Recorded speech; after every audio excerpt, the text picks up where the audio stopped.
Welcome, beautiful soul. Welcome by this fireside, by this hearth and home. Welcome to the warmth. It's been a long journey. And this may be the most important gathering of this cycle that we've done together. It's the one that arrives not when it was meant to, a year ago. No, not when the calendar demanded it, but really when the spiral of time called it forth, which is now. And we stand in the doorway of this beautiful, super full moon in Taurus, and we're entering nearly the woman's new year in a couple of days. November 7th. It's not the arbitrary January 1st that this dominating calendar that we live by insists upon, but it is the true midway point, the Samhain, some call it, between the autumn equinox and the winter solstice. And the Celts knew what we have maybe forgotten, that life truly begins in the dark, within the womb, and not within the light. Creation gestates within this beautiful light darkness before it ever sees the sun. And this is where the feminine spiral truly begins. Not with the opening in Aries, the warrior's charge into spring, but right here in Libra's choice point, and then after which where we decide truly to enter this life, this embodiment, this moment. We choose the deep dive that Scorpio invites us into, this descent into the womb, the returning to the source, and returning to what is truly power. Scorpio, the sign that rules the womb, in my knowing, in my experience, along with its counterpart Taurus. So when there is a full moon, we see these two opposites across from one another in the skies. And they hold the mystery to me of creation itself and of destruction, of birth, death, and rebirth, and the body's wisdom that knows to create something must first die. To be reborn, we must surrender what we thought we were. But before we descend, I must name something that maybe many of us don't even realize we're missing. Well, we have been so-called decapitated from our own bodies, from our own womanhood, which is our body, and therefore our own power. We've lived under 5,000 years or more of systemic oppression, and this oppression is so complete and so pervasive that as women, and I'm quoting many women that come to my events and that I work with, we don't even know that we don't know what we've lost. And we have been severed from the qualities that make us powerful. Our ability to create community. This is the true feminine quality, not in competition. Our ability is to create community, unity, to lean back and surrender, to open ourselves in vulnerability, which is a form of tremendous strength. And we have been cut off from our capacity to nurture truly what wants to be experienced in life. And it requires us to open and to be in a receptive state. And just to bring it into context, everything about this society really punishes us, so to speak, for being women. I'm going to give you some stats because they're mind-blowing. 1 in 3 women globally, that's roughly 736 million women, have experienced physical or sexual violence in their lifetime, and most of it from intimate partners. So in this last year alone, 245 million women experienced intimate violence with their partner. It's heart-rending. Some 40% of women are killed by their beloveds, and over 230 million girls and women have undergone some kind of genital mutilation, and about 19% of young women today are married before the age of 18. It's devastating. So the care that we do as women, raising children, caring for our elders, nurturing families, you know what? It's, according to the old feminists, it doesn't count in the GDP calculations on how well a country is doing. And yet it is the founding force of community. Just to add on, women and children make up the majority of those living in extreme poverty. So this isn't random, you see. It's systemic. It's 5,000 years of oppression carried through our ancestors and given through to us. And in the Western world especially, we are so disconnected from our feelings, from our body sensations. Many of us experiencing burnout or anxiety, coming to my office, living entirely in our heads because it's safe. We exist in a world that values achievements and producing and just going. And that, in old wisdom, is living in a perpetual spring and summer. It's like if you're looking at the wheel and the great cycle, which is always supposed to fill and rise to the very zenith and then tip over and go into entropy and decline. Death, gestation, incubation, and then we rise again. No, we are stuck in perpetual spring and summertime. Hi! And there's no autumn, no winter, and no rest, and we don't value it. Many women also get depressed during winter and autumn. And this is why it does hurt, because none of us and our womanhood in any stage is being honored. And when we become mothers, we become invisible. So again, going back to how the economy is measured, it's the economic health. It doesn't include our nurturing work, the labor and love of raising children. This is quite toxic. It's how the wounds get passed down from one generation to another. If we don't connect to our own wounds, our own wisdom, believe me, we pass the trauma cycle on to our children. It's so easy. It just happens. That's what happens if we're not conscious of it. I have done the same. So this isn't just a teaching about Scorpio, about transformation, about descent journey. This is a teaching of a deep reclamation and about deeply remembering what was taken from us, naming it, and about taking it back, what's rightfully ours.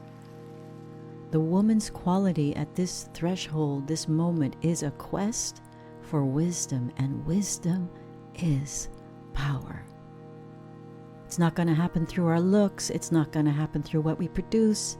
Wisdom is power, and knowledge in action is power.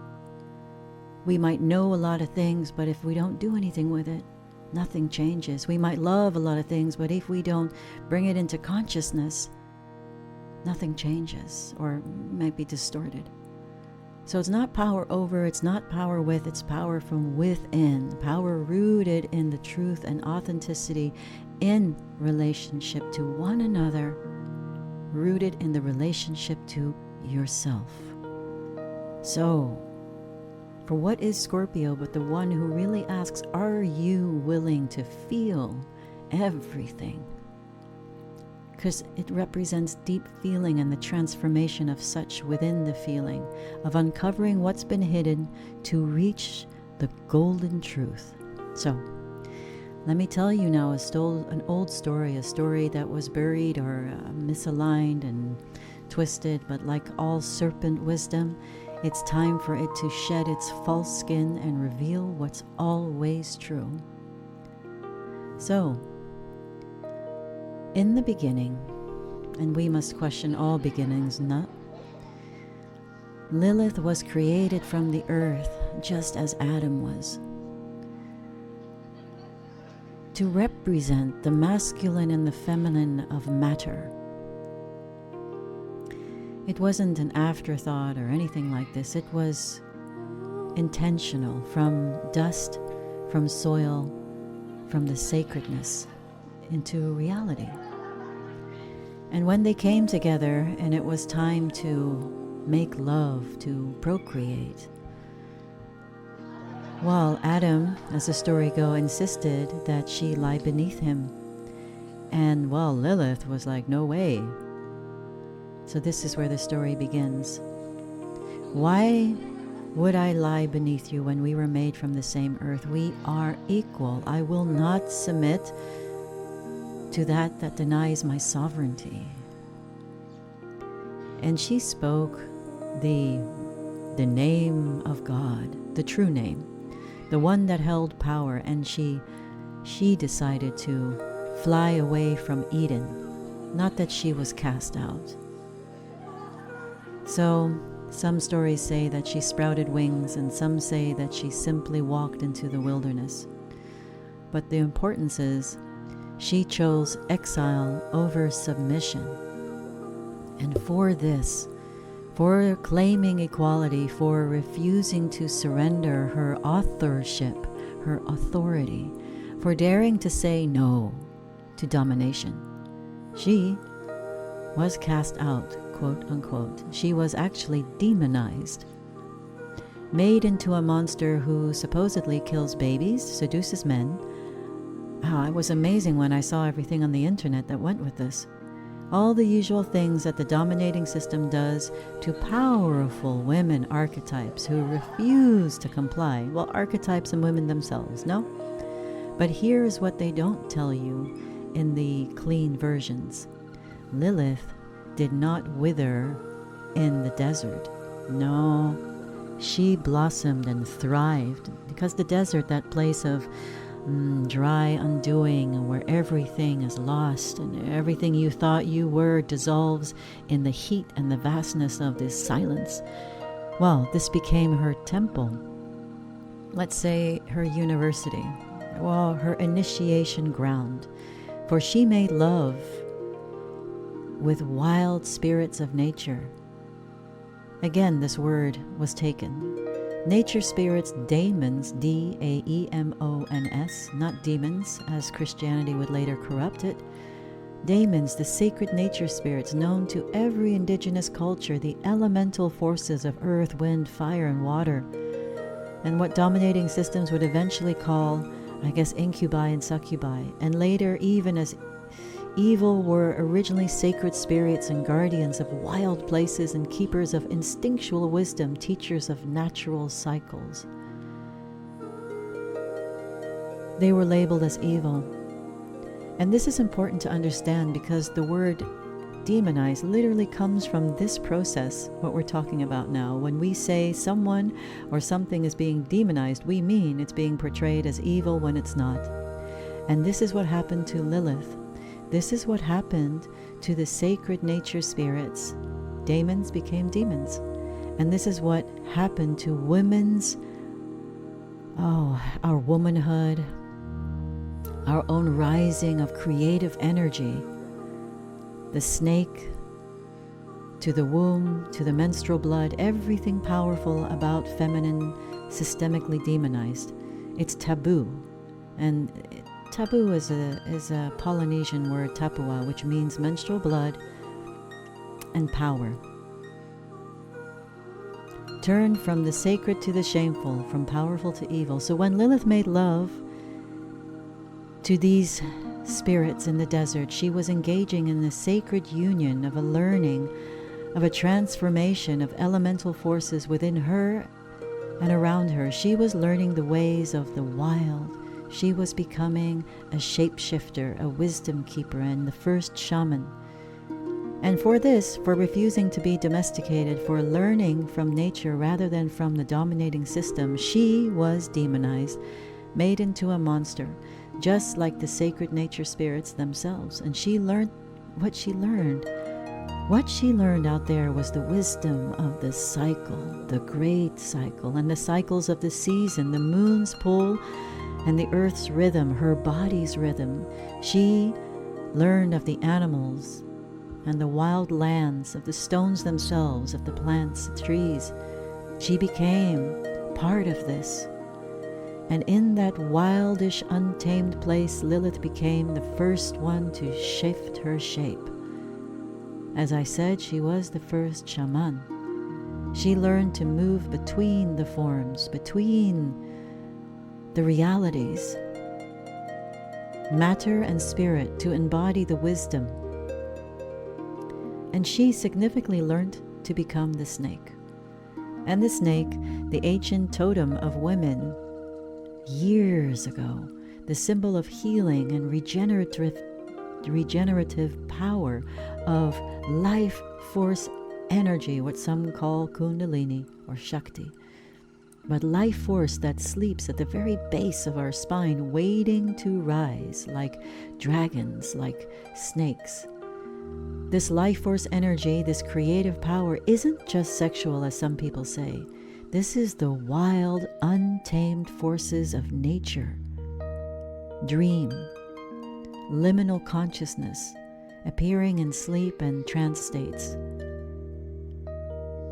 These were practices of ancient times. And Lilith became the snake because the snake knows the secret that the dominating system fears the most, that power is not fixed. You cannot control it. Identity is not permanent. We were designed to let go, to shed our skins again and again and again and again and again. Nothing is static. Everything changes. But we need to do this to step into the future. And this is what connects Lilith to us, to our monthly cycles, to our very biology. A woman's menstrual cycle mirrors this exactly. Our uterus shedding its lining just as a snake shed its skin. It's a monthly descent into a death and a rebirth, and it's honored in some traditions. A monthly return to the void, to the womb, to the source, so that we can be born anew. Every single month, we bleed. We practice what Lilith had learned in the desert, the art of letting go, of trusting the cycles, of not knowing. And this is the power of transformation. The courage to shed what no longer helps us, supports us. So, Lilith, now wise in the ways of change and transformation, wise in the cycles of death, life, and rebirth, she returned. And she hoped along the way, genuinely hoped that Adam had done his descent journey and became wise too, so that they could unite sacredly, equals, in marriage. But what she found instead broke her heart, because Eve was created out of Adam's rib, designed, dependent, derivative, submissive. Am I good enough? Eve, who had never been to the desert, Eve, who had never learned to shape-shift, who had never become the snake, never bled, never been reborn. So Lilith's heart broke open in fierce determination of love that is conscious for Eve, because all of her children will be like her, all of her daughters. So she did this for us. I need to help her become wise. Lilith thought, I must give her what I've learned. She must know. I must offer her the possibilities of her own authority, her power, and her connection to the earth and the wild, to the mystery. And so she climbed the tree of life, not just the tree of knowledge of good and evil that we all know about, but a greater one, the one that's not so known, the one that held all mysteries and possibilities and paths back to wholeness. For there were 2 trees in the garden. So Eve would eat from the knowledge tree, the tree of the moral law of judgment, of the split between good and evil. But Lilith had accessed the tree of life, the source, the eternal wisdom, the divine life force itself. So this tree grants not just knowledge, but life, and the ways within it, not just discernment, but also power. So Lilith, as the snake, she didn't trick Eve.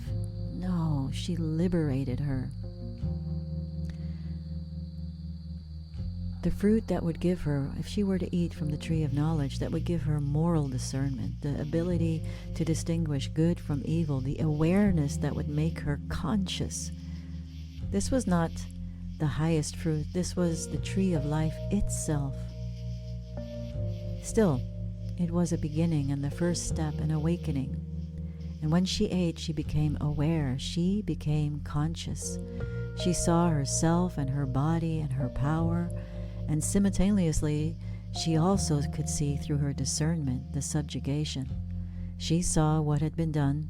She saw the hierarchy. So with this awareness, with this knowledge, it is a step towards freedom. You cannot free yourself from what you cannot see and name.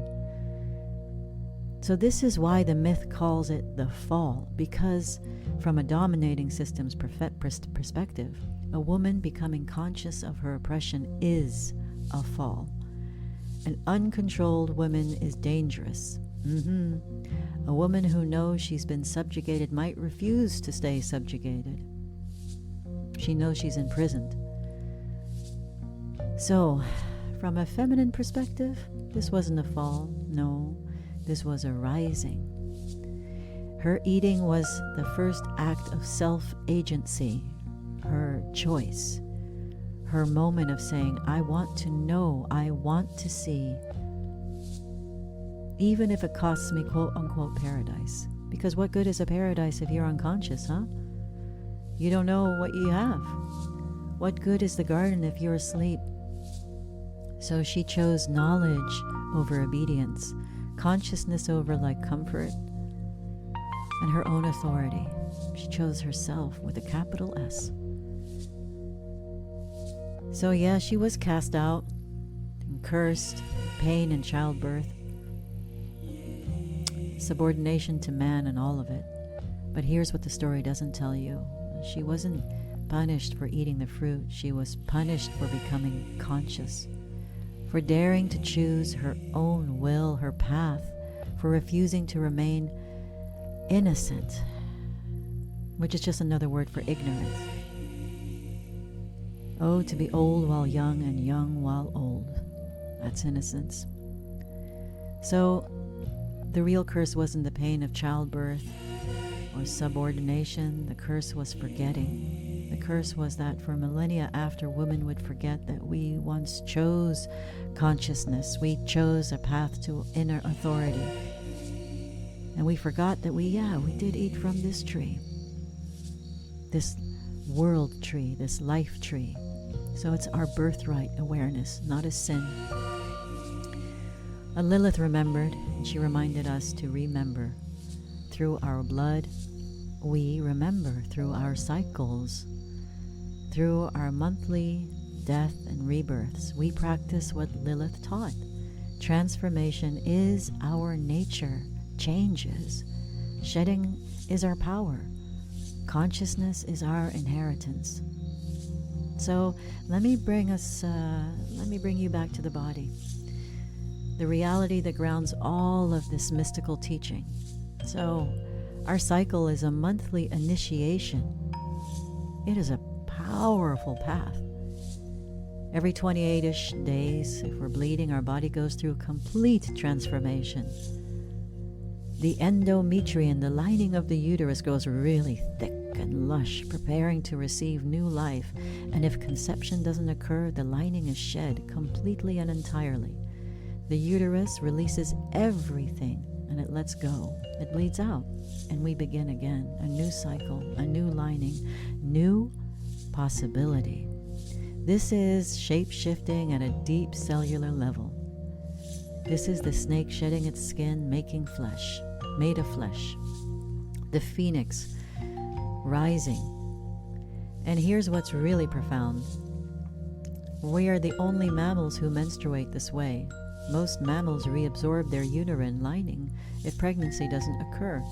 They don't bleed it out. They don't have this monthly death and rebirth, but we do. We shed, release, let go, and transform. It's not a flaw, no, and it's not a curse. It's power.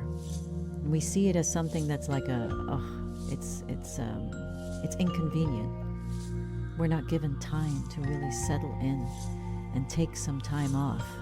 Can you imagine if every woman took a nice 5 days off, paid, by the way, to rest? Can you imagine the rebirth we would make?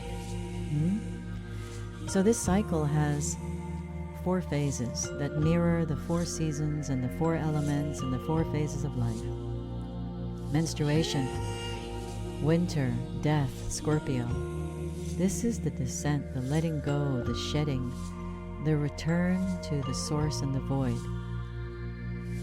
We're most reflective here. Our psychic abilities are most alive. Claircognizance, clairaudience. We're connected to what people call, quote-unquote, the underworld, which was never hell, by the way. It's a place we went to willingly to shed our skin. The energy is low because it's being used for deep internal work and the physical shedding, yes, but also the psychic clearing, the emotional processing, the spiritual renewal. Of course, then we have spring. Right afterwards, the follicular. After the bleed, we rise. So the estrogen within us begins to increase and energy returns, and we feel creative and optimistic and outward facing. We're ready. Put on our pants. Start new projects. Engage with the world. Hallelujah. This is warrior energy, maiden energy, fresh, innocent, full of potential. Then we have ovulation, summertime, queen, mother. Peak fertility, peak power. Ooh, our estrogen and testosterone surge. We are magnetic and radiant, generous, confident, connective, most nurturing. We are most outwardly focused and present, life-giving, abundant, and open. Then, the autumn, the time what I call medicine woman. And here we go again. Progesterone rises and we begin to turn inward. And we do become more discerning. We see things better. Boundaries, truthfulness. And if we're not pregnant, our body prepares us to shed again. And here we go into the wise, wild elder, the crone energy of winter. This is the wheel and the great cycle. And every month, as indigenous tribes would say, from the Americas, we have our vision quests. We move through all the 4 seasons, all the elements, all the faces. And here's what 5,000 years of domination has done. It's severed us from this wisdom that has made our bleeding shameful and not practical. It's called our cycles the curse and demanded that we perform at the same level every single day, regardless of where we are within our body. The modern world operates on a 24/27 hour cycle. Solar time, yang time, always on, always productive, always linear, but a woman's body operates a 28-day cycle. The moon shows us this. We move with the earth. It's cyclical. It's yin, ebbing and flowing, dying and being reborn. And if we've been trying to fit a cyclical biology into a linear system, well, let me just tell you, it's killing us. And that's why this journey took a whole year to make, this last one, because I chose to come back to my own medicine and teaching, and to trust. This is why so many women struggle with burnout, hormonal imbalances, feeling like something is fundamentally wrong with them, because we're trying to be spring and summer all the time and denying our own autumn and winter. We're not honoring a descent that is so willing. In the olden days, it was a time of harvest and a time of being with oneself and one's family inside, cozy, sleeping in. We're not making space for this. And without this death, there can be no rebirth. How are we supposed to step into our new selves? There can be no transformation. There can be no spring without winter. So this is what Scorpio teaches us. Scorpio has 3 phases. The scorpionic phase, that when pushed into a corner, it stings back. It's unconscious. It's just going to retaliate, sting. Then you have the snake shedding its skin. But you do have the phoenix, which we're moving towards. So it's what Lilith embodied, what our bleeding demands of us, that we honor the descent and we allow death, that we learn to trust transformation. So, reclaiming our own passages. We have 5 blood rites. In indigenous cultures around the world, women's blood transitions were marked as sacred rites of passage. These moments, first bleed, first sex, first birth, motherhood, and menopause. And yet I digress, because there is also a 6th blood rite, which is in between motherhood and menopause. Take a moment here, because I'm in this phase, and many, many women are. But I digress. So they're recognized as profound transformations of times when women died to one identity, never to be it again. Imagine, once you're mother, you're never not mother again. Once you have your first bleed, death of the little girl, you are never a little girl again, for you are a woman. So you are dying to one identity and being reborn into another. But in our culture, these moments are ignored, medicalized, or treated as embarrassing inconveniences, and we've lost all ritual, all reverence. Oh my goodness, we've lost recognition that these are initiations. And when we don't honor these initiations, and we don't integrate the power they're meant to give us, oh, we're lost. So let me name these blood rites for what we've lost. Our first bleed, menarche. When a girl got her first flow, it was celebrated. She was honored as a life bringer. Can you imagine? She was taught she's now a woman, yay, capable of creation, connecting to herself, to her talents, to her wisdom, to her sacred sight and feeling. The earth. She was given wisdom teachings about her body, her cycles, her power by other women. She was invited into, as some indigenous cultures would call a lodge or a moon lodge, is what I also offer. She's given, well, in our Western world, when I work with women during this rites of passage, many of us didn't even know. We're given a tampon to plug us up, a pad, and it's not talked about as something like, we do not name the nameless one, we do not name. It's embarrassing becoming a woman. There's no ritual, no celebration or initiation, and this young girl feels shame, confusion, like something's wrong with her, and that's our initiation. That's what gets anchored into us. She's not taught that her menstruation is power. It's a problem to be managed. Then this one's also not talked about. Our first time that we make love in indigenous cultures, it's honored because you've chosen one another. And this is, in these times, and myself included, it's like, well, when are you going to deflower yourself? You behind? And then our hymen breaks. We lose, our sexuality opens up, our life force energy.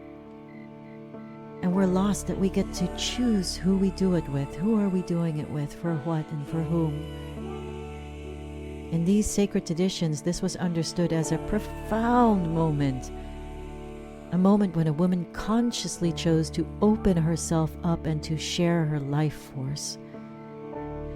It was meant to be honored and chosen and celebrated. In our culture, it's traumatic. For many, it happens too young, with the wrong partner, unsafe circumstances, rushed. Just because she's left out, that was the choice, surrounded by shame and silence. Maybe even drunk to even remember. There's no ritual to help her process, no community to hold her, no way to reclaim what was stolen. Let's move on. Our first birth, our motherhood, the birth of a mother. When a woman gives birth, well, she also dies. The woman she was before, this free maiden energy, dies to become a mother, one who nurtures. She has to stay present for the other. And you know what, in these births, there's a lot of blood. A lot of blood. All right? It's not how they show it on TV. It's primal. It's instinctual. And her identity with this is forever changed. Her priorities as well, her life, her time, her capacity, her consciousness transformed in one go. And with this initiation, she could die. It should be recognized as the biggest descent journey we make, our own path into warrior leader. It was honored. But in our culture, it's medicalized, controlled, and very much often traumatic. Women are expected to bounce back within weeks. Their labor, physical, emotional, spiritual, isn't honored. And the care work that follows, the endless days of nights of feeding, of holding, of nurturing, of being there, invisible, uncounted, and, well, unpaid. Mothers become invisible. Transformation isn't honored, and they're just expected to cope and to manage and to keep going and to give and to give and to give.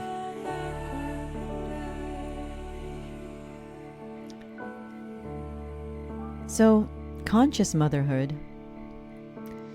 If the first birth is the initiation into motherhood, subsequent births are deepening initiations. Each child teaches us something new about ourselves, about community. Each pregnancy and birth asks us to shed another layer to expand our capacity and to become more. And again, in our culture, this is just expected. We're supposed to do it all. Raise children, work full-time, maintain relationships, keep their bodies quote-unquote beautiful, acceptable, stay pleasant, and available. There is no honoring of the depth of this work. There is no support for us. No recognition of the deep sacrifice, the willingness of being in service to transformation, the sheer energetic output and strength that's required. And the path into menopause, well, that's now an issue these days. Wherever you're listening from and tuning in, it's 2025, and so I'm 50 this year. I'm definitely in the initiation. And my body just retaliated for the last 4 years, if not more. I'd say 7 years now. It just pushed back, and the more I kept on going, the sicker I became. The body is wise, and it will tell you where the trauma lies. So, many women go on hormone replacements, hormone treatments, quick fixes. But this is a deep descent, the deep descent. This is the autumn time. This is what it is that we need to bring healing towards. And many of the times it's healing to our childhood and healing to our teenagehood. So the more that I've done inner work, and I'll speak for myself, right? Because I've tried a little bit of hormone replacement, and I just got zits on top of zits on top of zits. It was horrible. And I'm not saying that it's good for some. We need support to move through things. We really do, because there is no support that's given to us. We were meant to be, I have a feeling that if we were honored on all of our phases, this wouldn't be such an ordeal. It would be time off, because it's actually what we need, because we're moving through a momentous initiation. Menopause, the stopping of our blood, is the most powerful blood rite. It's when a woman stops being outwardly, the bleeding outward, and begins to keep all her wisdom inside. In traditional cultures, postmenopausal women were the leaders, the healers, the wisdom keepers. They were the crones, crowned with silver, luminous hair, luminous because it's wise. The elders, the ones who guard and guide the cycle of life. Their power was recognized and revered. So just know that now, on the way to menopause, not one of us are being supported. We're still being asked to raise children, be part of the economic system, to produce, and just manage ourselves in the meantime. And the deep significance of this journey, I have grown so much because of it. Oh, Scorpio does bring you down deep into the underworld. But if you do this consciously, because I was kicking and screaming, and then I just got beaten down until I surrendered. Not gave up. I let go.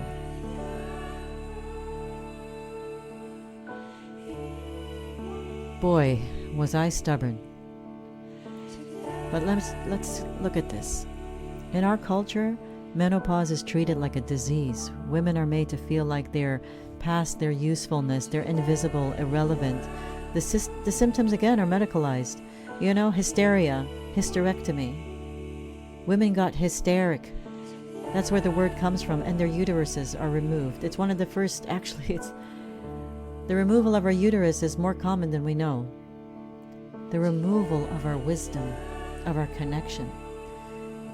So, the wisdom is ignored, the power is denied, and we've turned the most powerful phase of a woman's life into something very shameful, something to hide, something to manage and fix.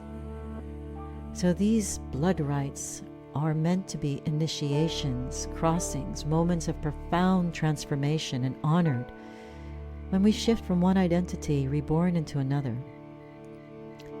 But we can't fully embody our power if our transitions aren't honored. If we can't integrate the wisdom, if we're not given space to process the death and the birth. That's why so many of us feel lost and confused. We feel isolated and fragmented. We've been denied our rights, our initiations, our honor. But here's the good news. It's never too late to reclaim them. We can retroactively honor our first bleed. I take women through rites of womanhood. It doesn't matter how old you are. It shifts something inside of you. And we can create ritual around our sexual choices and bring back the fact that it's sacred. Not what we're taught from the outside world, that we just got to give it away and get with it. No. And we can grieve and celebrate our transitions into motherhood and the menopausal power. We can take back what was never properly given to us. So this is part of the descent, part of scorpionic work, the reclamation. We go back into our own histories and we honor what wasn't honored. That's what we do. We grieve what was stolen and we celebrate what we survived. And in doing so, we reclaim our power. So now we come to the promise of transformation, the resurrection, the rising, the phoenix. Scorpio energy takes us down into the depths, but it doesn't leave us there. The descent is necessary, it sure is. The shedding is necessary, the death is necessary, but it's not the end. It's a beginning. And after the snake sheds its skin, it emerges completely renewed, more vibrant, more powerful. And after the phoenix burns, it rises from the ashes, reborn. So this is the promise of Scorpio season. This is the gift of our menstrual cycles. This is the power of the 6 blood rites. We are designed for transformation. Not just once, but again and again and again. And I love what indigenous cultures call it, vision quests. Moments of wisdom and transformation and power. And every month, every season, every passage of life, we practice this death and rebirth. Each time we descend and rise, we become more ourselves. More powerful, more wise, and more free. The transformation journey has 3 phases. Like I said, the death, Scorpio, descent into underworld, the facing of the shadow within us, the releasing of what no longer serves us. Yeah, it can be scary. But we can either go kicking and screaming when life initiates us through death, through losing health or a job or someone, or we go willingly. It's the power of a woman. So this phase, it's uncomfortable. It means it's meant to be. We resist it because death is terrifying, even in a metaphorical sense. But this is where the power begins. It's our willingness to let go, to surrender, to allow the old version of ourselves to die. And the void, the snake. After death comes the void, the source, the space between the old and the new, the chrysalis, the darkest of the moon, the space of not knowing. Scary. This is perhaps the most difficult phase because there's nothing to hold on to. We're not who we were, and we're not yet who we're becoming. We are in a quite a liminal space, a crossroad, a turning point, the in-between place. This is where real transformation happens, in the void, in the darkness, in the not knowing. And it's where this snake wisdom lives. It's where we learn to trust. What we weren't given to us is trust. And we're reclaiming this in the process. To have faith that something new is gestating, even when we can't see it. And the rebirth, the phoenix, the emergence, the rising. We come out of the void completely transformed. We are not the same. We've integrated something new and we've shed something old. We become more fully ourselves. The phoenix rises from the ashes. But she's not trying to be what she was before.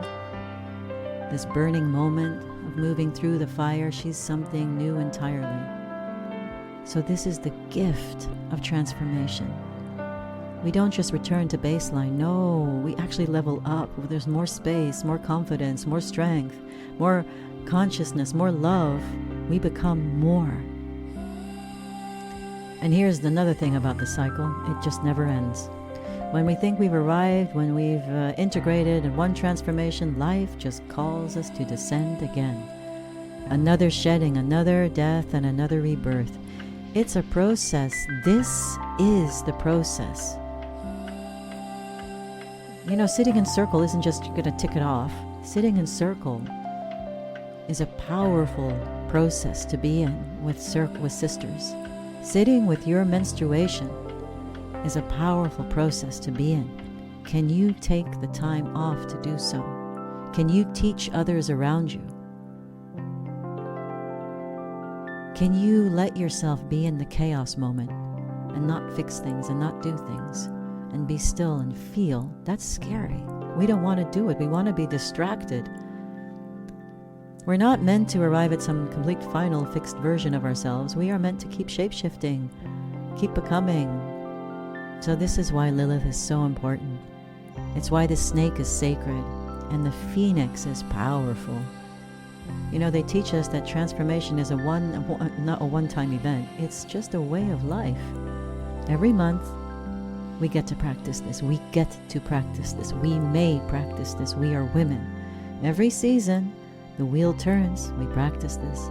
Every passage of our lives, we practice this. We descend, shed, die, wait, incubate, gestate, rise, renew, reborn, more powerful than before because we are wise. We feel more, hearts open, consciousness light. And when we do it again.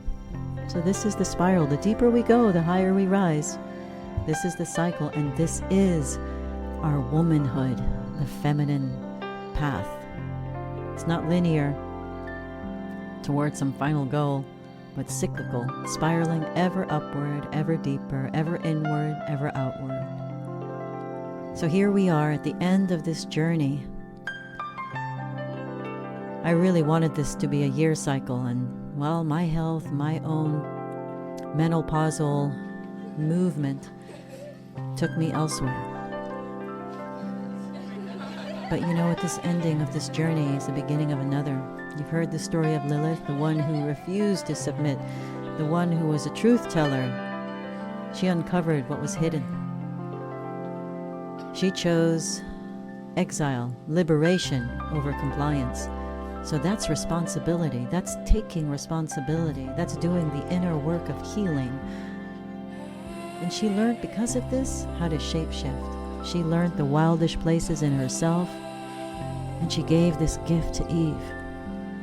You've heard about the snake, that ancient symbol of regeneration, this life force energy at the very base, at the very root of our body.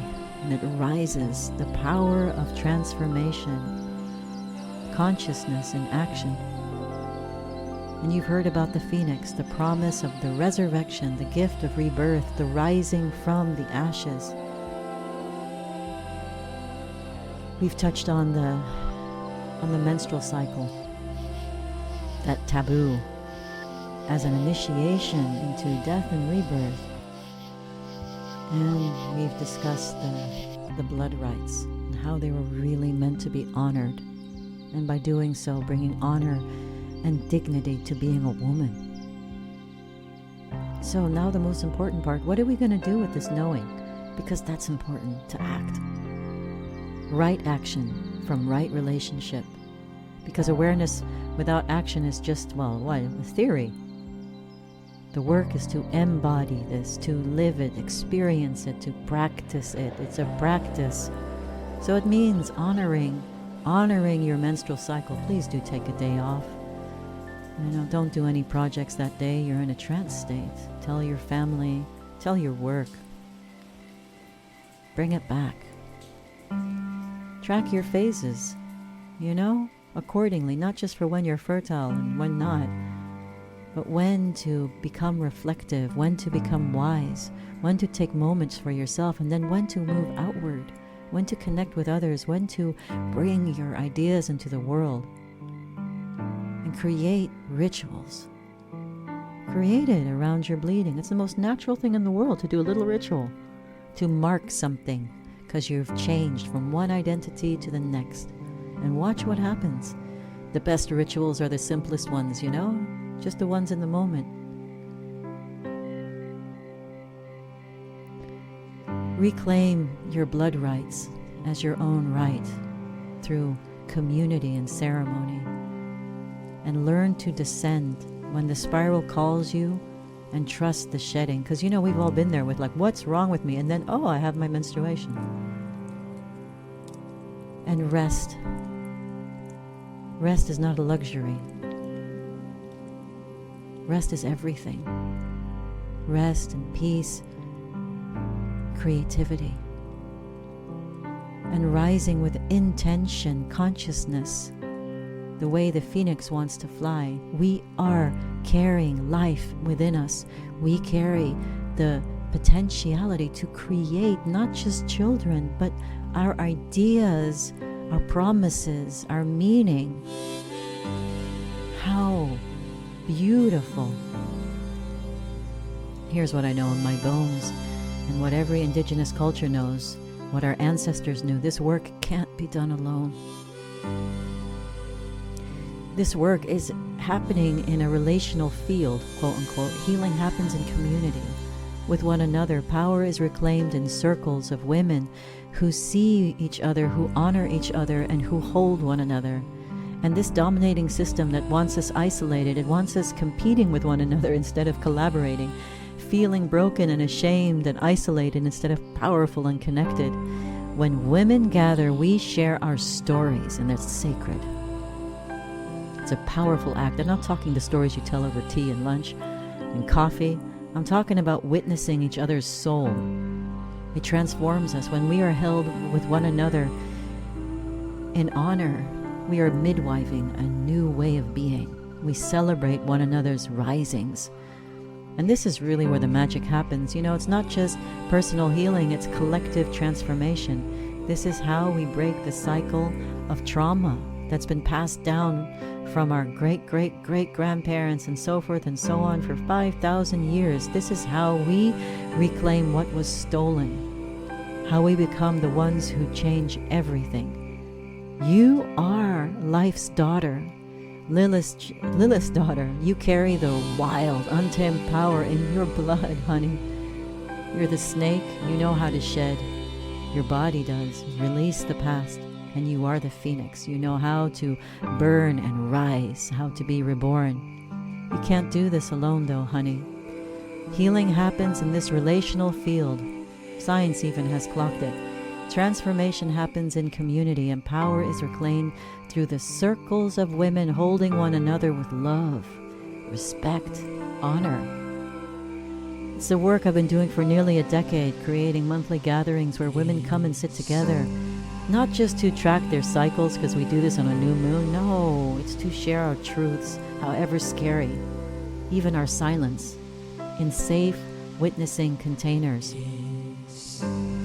Whether it's called red tents or moon lodges, it's an ancient practice of women gathering and bleeding together, of dreaming together, of initiating one another. You know, we must bring this back.